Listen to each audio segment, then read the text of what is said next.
Salam. Mengenal betapa besar kasih Allah yang menyelamatkan. Kalau dipendekkan, kasih Allah yang menyelamatkan. Apa itu kasih Allah yang menyelamatkan?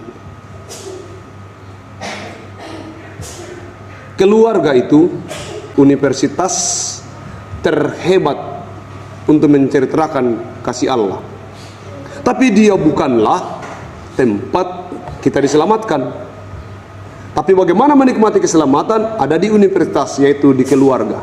Sehingga kalau dalam keluarga kita orang tidak melihat dan menikmati itu, maka kita tidak menikmati keselamatan. Kita menerima keselamatan tapi tidak menikmatinya. Kasih ibu itu luar biasa tapi tidak menyelamatkan. Kasih bapak itu juga setara dengan kasih ibu tapi tidak menyelamatkan. Sekalipun seorang ibu mau mati untuk anaknya, atau seorang anak mau mati untuk ibunya, atau seorang ayah mau mati untuk anaknya, kematiannya bisa berdampak sebagai bukti cintanya, bisa berdampak sebagai bukti kasih sayangnya, tapi tidak menyelamatkan.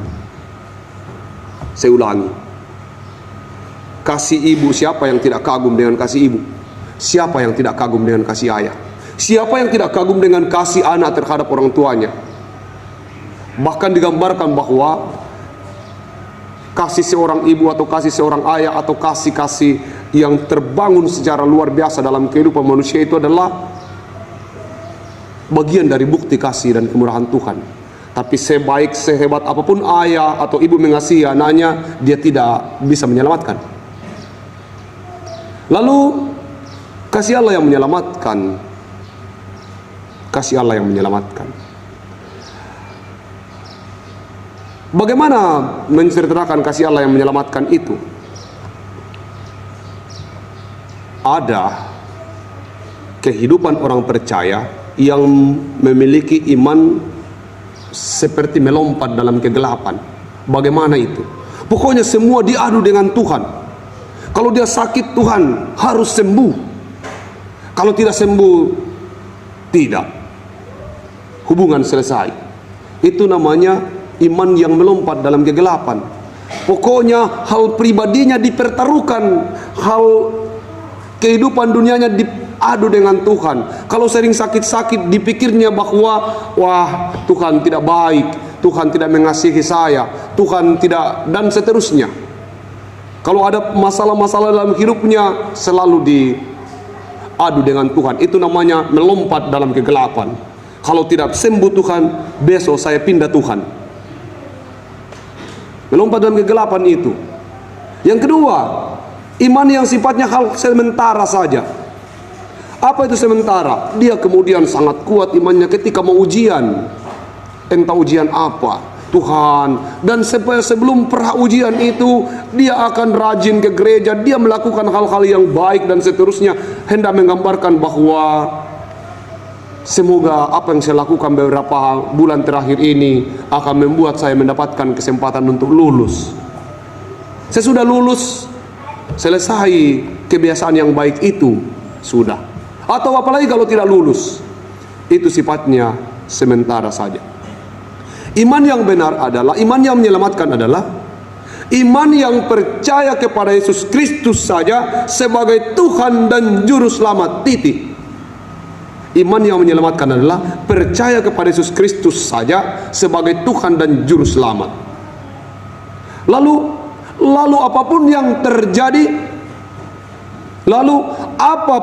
terjadi, mau sakit tetap percaya kepada Yesus Kristus, lagi sehat percaya kepada Yesus Kristus, lagi susah ekonomi percaya kepada Yesus Kristus, lagi sedang ada di puncak percaya kepada Yesus Kristus. Kepercayaan terhadap Yesus Kristus hampir boleh dibilang bahwa tidak dipengaruhi oleh keadaan atau situasi di mana kita sedang berada. Ada kelompok orang kalau lagi baik-baik, hubungan dengan Tuhan akrab. Kalau sedang tidak baik-baik, ekonomikah atau keadaan fisikkah, maka hubungan dengan Tuhan rusak. Yang seharusnya adalah Iman yang menyelamatkan adalah percaya kepada Yesus Kristus sebagai Tuhan dan Juru Selamat. Itu intinya. Inti pertama yang kita temukan dalam Kristus adalah keselamatan. Itulah kemudian Alkitab berkata, cari dahulu kerajaan Allah dan kebenarannya, maka semuanya akan ditambahkan kepadamu. Oh Pak Pendeta, berarti sampai hari ini kita belum menemukan kerajaan Allah dan kebenarannya. Masa kamu bilang begitu? Nah iya, karena semuanya belum ditambahkan kepada kita. Oh salah ku bro, salah ki kalau berpikir ki bahwa yang disebut semuanya ditambahkan kepada kita adalah Pajero, rumah 5 tingkat, ada pesawat, ada kebun sawit yang banyak. Oh itu bukan janji begitu. Karena kalau itu yang menjadi ukuran tambahan, semuanya akan ditambahkan kepadamu, maka engkau akan menyembah Dia karena persoalan kebutuhan, bukan keselamatan.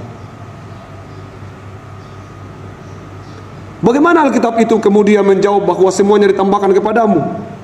Kalau sampai hari ini engkau sudah merasa bahwa engkau sudah menemukan kerajaan Allah dan kebenarannya, tapi masih berpikir, mana itu tambahannya? Berarti pengharapanmu salah. Lalu apa tambahannya? Kalau engkau sudah menemukan kerajaan Allah dan kebenarannya, maka engkau akan berkata, cukuplah kerajaan Allah dan kebenarannya bagiku, karena itulah yang paling penting. Sebagian orang berpikir dan berpandangan yang salah. Mereka justru membuang kerajaan Allah dan kebenarannya, lalu mencari tambahannya. Sekarang kalau engkau sudah menemukan kerajaan Allah dan kebenarannya, maka engkau akan berkata, cukuplah kerajaan Allah dan kebenarannya bagiku. Yang menjadi tambahan itu urusan Tuhan. Kita sudah harus sangat bahagia bahwa kita menerima keselamatan itu. Tapi sayang sekali, sekelompok orang tidak bahagia dan tidak merasa cukup ketika dia sudah menemukan keselamatan itu. Dia malah meninggalkan keselamatan itu dan mencari tambahan tadi. Yang seharusnya kalau orang sudah menemukan kerajaan Allah dan kebenarannya, maka dia akan berkata, sebenarnya tanpa tambahan itu pun aku sudah bahagia. Karena yang terpenting dalam hidupku adalah keselamatan di dalam Yesus Kristus. Jangan sampai kita menukar keselamatan yang kita sudah temukan dalam Kristus itu dengan tambahan. Ada orang kemudian meninggalkan Kristus karena tambahan tidak pernah datang. Stefanus berkata begini, waktu dia dilempari batu, di balik seluruh penderitaan itu dia melihat Tuhan. Sehingga dia berkata bahwa orang yang sudah menemukan Kristus tidak akan pernah menukarnya dengan apapun juga. Orang yang sudah menemukan Kristus tidak akan pernah menukarnya dengan apapun juga. Kalau ada masalah dalam keluarga, kalau ada masalah dalam kehidupan ini, kembali pada intinya, wah, tidak terlalu penting jadi masalah ini. Karena harta terbesar kita adalah keselamatan dalam Kristus. Yang kita punyai ini akan rusak, akan dimakan oleh karat. Tetapi keselamatan dalam Kristus ini adalah milik harta terhebat. Jangan kemudian iman kita itu melompat dalam kegelapan. Ada apa-apa, diadu dengan iman. Ada apa-apa, berarti aku belum memiliki iman sebesar biji sawi. Kenapa? Karena masalah ini saja tidak dapat kuselesaikan. Masalah ini terus ada dalam keluargaku. Pikirkan bahwa keselamatan engkau sudah miliki, dan itu harta terbesar. Karena yang lain itu hanyalah sampiran. Kelak kalau kita mati, seluruhnya akan tinggal. Tak satu pun dari semua pencapaian di dunia ini akan kita bawa pergi. Yang kita akan bawa pergi adalah iman di dalam Yesus Kristus. Kita semua sudah mengenal betapa besar kasih Allah kepada kita. Tapi yang terbesar yang harus kita pahami adalah kasih Allah terbesar itu bukan kesehatan.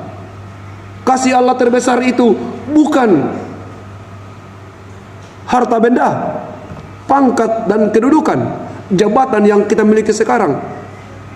Tapi kasih Allah terbesar itu adalah, ukurannya adalah keselamatan di dalam Yesus Kristus.